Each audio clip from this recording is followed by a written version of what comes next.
Hello friends, welcome to my channel. இன்னைக்கு இந்த வீடியோல நம்ம என்ன பார்க்க போறோம் அப்படினா ரொம்ப ஈஸியான ஒரு ஸ்வீட் ரெசிபி தான் பார்க்க போறோம். 1 கப் மைதா மாவு, 1/2 கப் சர்க்கரை இருந்தா போதும் இந்த ஸ்வீட் நம்ம ரொம்ப ஈஸியா செஞ்சிரலாம். வாங்க இது எப்படி செய்யுதுன்னு வீடியோல பார்க்கலாம். அதுக்கு முதல்ல ஒரு மிக்ஸி ஜார்ல 1/2 கப் சர்க்கரை, 2 ஏலக்காய் ஆட் பண்ணி நல்லா நைஸா அரைச்சு எடுத்துக்கங்க. நல்லா அரைச்சதுக்கு அப்புறமா அது கூட ஒரு முட்டை ஆட் பண்றேன். இதே சேர்த்து நல்லா அரைச்சு எடுத்துக்கலாம்.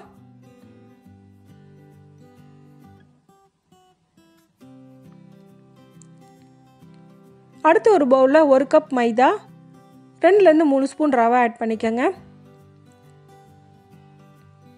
கூடவே 1 spoon baking powder, 1/2 spoon baking soda,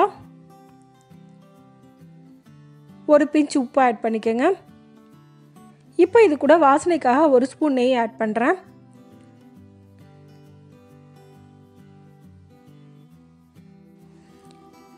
இப்போ நம்ம அரைச்சு வச்சிருக்க முட்டை, சர்க்கரை எல்லாத்தையும் சேர்த்து இதில் ஆட் பண்ணிக்கலாம்.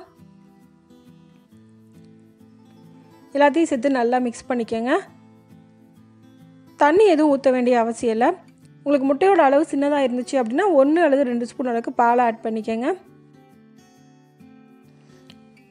பால் சேர்த்து பண்ணும்போது டேஸ்ட் இன்னும் ரொம்ப நல்லாயிருக்கும். இப்போ இது நல்லா மிக்ஸ் பண்ணியாச்சு. இப்போ நான் கொஞ்சமாக பால் சேர்த்துக்கிறேன். தேவையான அளவுக்கு பால் சேர்த்து இது சப்பாத்தி மாவு பண்ணி நல்லா பிசைஞ்சு எடுத்துக்கோங்க. இப்போ நல்லா பிசைஞ்சாச்சு. இந்த அளவுக்கு பிசைஞ்சா போதும்.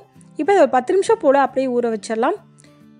10 நிமிஷத்துக்கு அப்புறமா சின்ன சின்ன உருண்டைகளாக உருட்டி சூடான ஆயிலில் போட்டு ஃப்ரை பண்ணிக்கோங்க. இப்போ நான் 1 பை 1 ஆயிலில் ஆட் பண்ணுறேன்.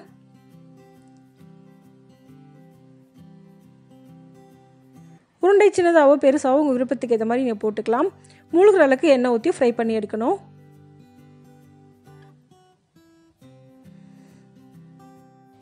ரெண்டு பக்கமும் நல்லா கோல்டன் கலரில் வரணும். அந்தளவுக்கு நல்லா குக் பண்ணி எடுத்துக்கோங்க.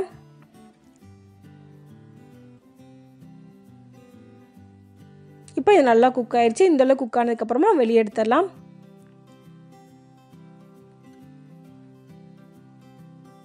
இப்போ நமக்கு ரொம்ப ஈஸியான டீ கடை கஜ்ரா ரெடி ஆயிடுச்சு. இந்த ரெசிபியை இதே மெத்தடில் நீங்களும் செஞ்சு பாருங்கள். இந்த வீடியோ உங்களுக்கு பிடிச்சிருந்தா லைக் பண்ணுங்கள், ஷேர் பண்ணுங்கள், கமெண்ட் பண்ணுங்கள். மறக்காமல் சேனலை சப்ஸ்கிரைப் பண்ணுங்கள். தேங்க்ஸ் ஃபார் வாட்சிங்.